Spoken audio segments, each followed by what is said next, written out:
আমাদের ছোট রাখাল খুবই ব্যস্ত একজন রাখাল। বাছুর নিয়ে সে তার গাভীর খোঁজে যাচ্ছে। সকাল হলেই এভাবে রাখালের ডাক ভেসে আসে। গরুগুলো খোয়ারে ডেকে নেওয়া হচ্ছে। সম্ভবত সামনের ওই সাদা গরুটি রাখালের পাগলি। এখানে খুব অনাদরেই সদ্যজাত এই বাচ্চাগুলোর জন্ম হয়ে থাকে। বাথানে সাধারণত গরু এবং ভেড়া পালন করা হয়। পাগলি পাগলি রে পাগলি পাগলি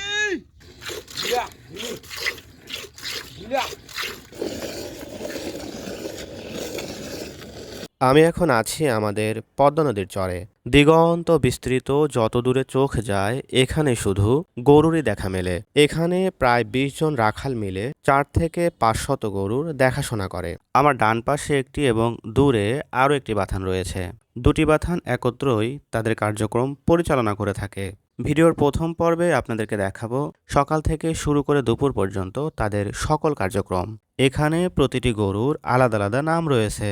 সাধারণত বাছুর এবং গরুকে একই নামে ডাকা হয়। বাম পাশের খোয়ারে সকল বাছুরকে বন্দি করে রাখা হয়েছে এবং এখন গরুগুলোকে নাম ধরে ধরে ডাকা হবে এবং তারপর বাছুর ও গরুকে মিলিত করা হবে।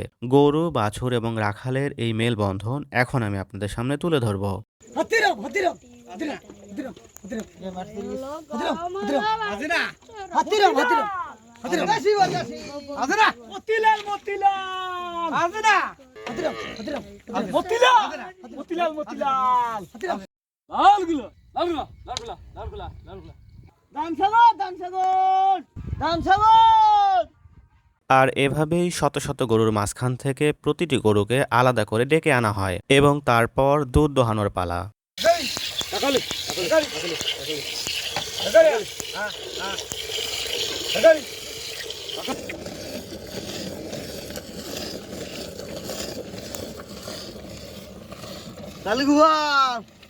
দুধ দোহানো শেষে এভাবেই প্রতিটি গরু খোয়ার থেকে আপনা আপনি বের হয়ে আসে।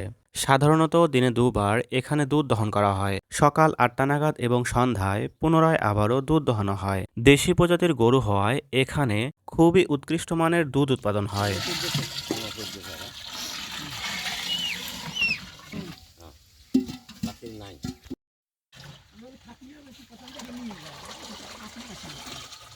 ছোট রাখালের হাতে জাদুও আছে। হাতের মুঠোয় এক চিমটি লবণ নিয়ে সে এই বিশালদেহী গরুগুলোকে বশে এনেছে। অভাবের ঘরে কখনো সৃষ্টির প্রদীপ জ্বলে না। বলছিলাম আমাদের ছোট রাখালের কথা। কতটুকুই বা বয়স হবে, এতটুকু বয়সেই এত বিশাল দায়িত্ব সে পালন করছে। নিষ্পাপ চাহনির এই বাছুরগুলোর জীবনের প্রথম দিন থেকেই সংগ্রাম শুরু হয়। উত্তপ্ত বালুর চরে ছুটে চলা এবং খোলা আকাশের নিচে রাত্রিযাপনের মধ্য দিয়েই তাদের জীবন শুরু হয়। রৌদ্রের উত্তাপ বাড়ার সাথে সাথে গরুগুলো বিশ্রাম নিতে শুরু করে, কারণ একটু পরেই তাদের রওনা দিতে হবে বিস্তীর্ণ চরের উদ্দেশ্যে, যেটা এখন তাদের চারণভূমি হিসেবে ব্যবহার করা হচ্ছে। ভিডিওর দ্বিতীয় পর্বে আপনাদেরকে দেখাবো বিস্তীর্ণ চরে কিভাবে গরুগুলো চষে বেড়ায়। আমাদের ভিডিওগুলো ভালো লাগলে অবশ্যই আমাদেরকে উৎসাহিত করবেন। ভালো থাকবেন। আসসালামু আলাইকুম।